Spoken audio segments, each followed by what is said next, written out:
Good morning. Back in January, I told you about a gentleman that makes, excuse me, wooden ventriloquist heads or dummies. I'm gonna call them dummies from that point because I can't say the other word, too many strokes. And at 4 months, I finally got a couple of them done, worked out, where I'm happy with what I've done to them. The one thing I noticed that Daniel doesn't do, he doesn't explain to you what kinds of bits he uses. For people who use a Dremel tool, they may have known this, but I didn't, and I had some failures in purchasing tools that I will never ever use enough to make it worthwhile. So I will put a picture of the brand. This is the brand I'm using. It's Kutzall. I found them all on Amazon. There's 3 different bits that I use. Well, I should say 4 different bits that I use mostly. First one is this round one, about the size of a nickel. It's real good for removing and shaping stuff.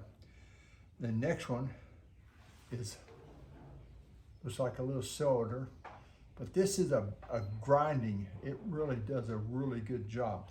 Just don't get it into plastic because it fills it in and it takes a long time to get it out. And this next one is just a long shaving tool. You can shave on the inside. I don't use it too much, but for when I did the ears, I cut the ears out here. And the next one I accidentally discovered are these 2 here. That is sandpaper on a disc. It's 80 grit. It's real good for shaping slow areas where you don't want to dig in real fast. And this one here for cleaning out eyeballs, shaping, cleaning out the shaft where your stick goes to get it to fit perfectly.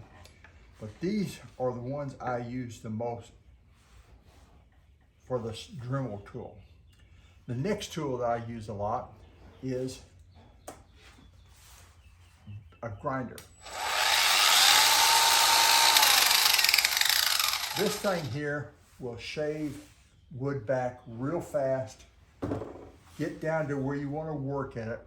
Just remember, that thing will eat wood up like nobody's business. So don't be too heavy with it.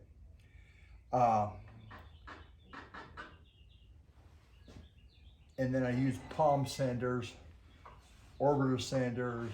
I've got a belt sander. Mine is an inexpensive Harbor Freight. It works good. If you buy a belt sander, go a little bit more up because this one slips a little bit and it's not the greatest in the world, but it will get the job done. I also have a scroll saw, a drill press, and a bandsaw. You don't need them all, but I recommend to have at least the scroll saw. Now, out of curiosity, I went up and tried to cut some pieces out with a jigsaw. It worked. If you have a jigsaw, you can cut your pieces out with it. It's a little bit harder. You got to have a really good blade on it, and the better quality jigsaw you have, the better it will work.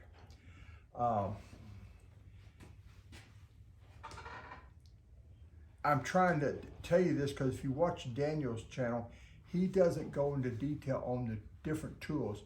And also it really depends on what you want to use. Now I'm going to show you what I started out with, my first one, my last one, and where I'm at now.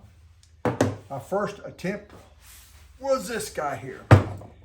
I was watching his video and was looking at what I thought the scale was, and this is what I come up with. It's big. It's heavy. That's too big, too heavy, unless you just want one that big. But when I got into it, I got the mouth working and everything, but it was just something. I couldn't do no more. So my next attempt If I can find the little fella here. I don't see him. Where'd he go? I did another one. Oh, here he is. Hang on, I'll be right back.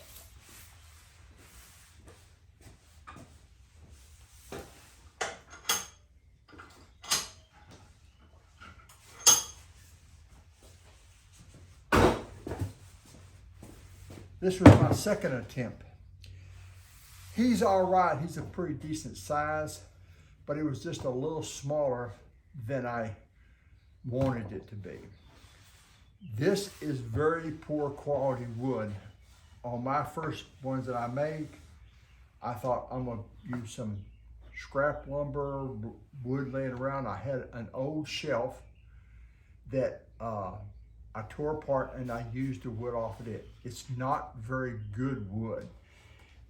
These shelves were made from scrap lumber that's manufactured, pressed together, planed off, and so looks good when you make shelving or small cabinetry.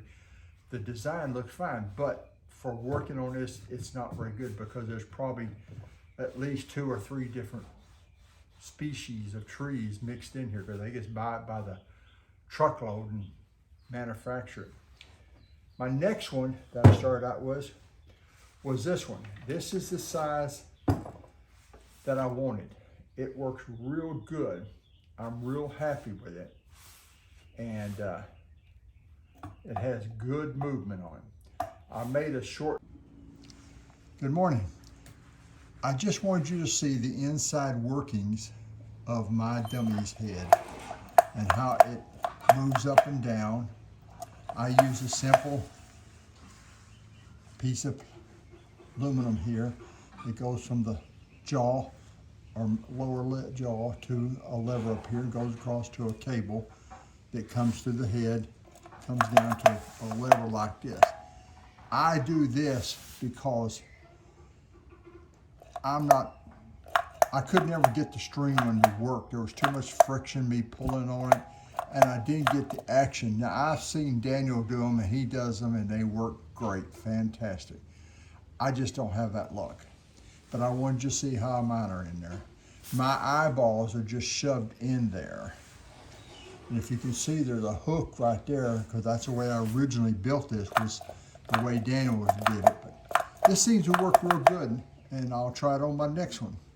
So back to the regular show.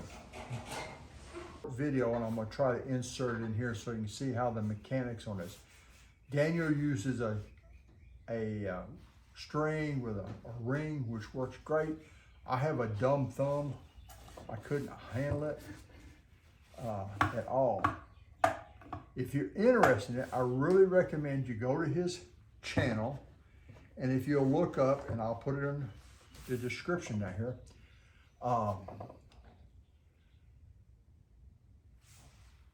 Head Part 1 up in his search engine. He has the little microscope up there on his channel, and it will take you to the very first video on how to make one of these from the beginning to the end. I recommend go there first. You can also do it with body part 1. He'll show you how to make a body all the way through it, and it's really good and it's real helpful.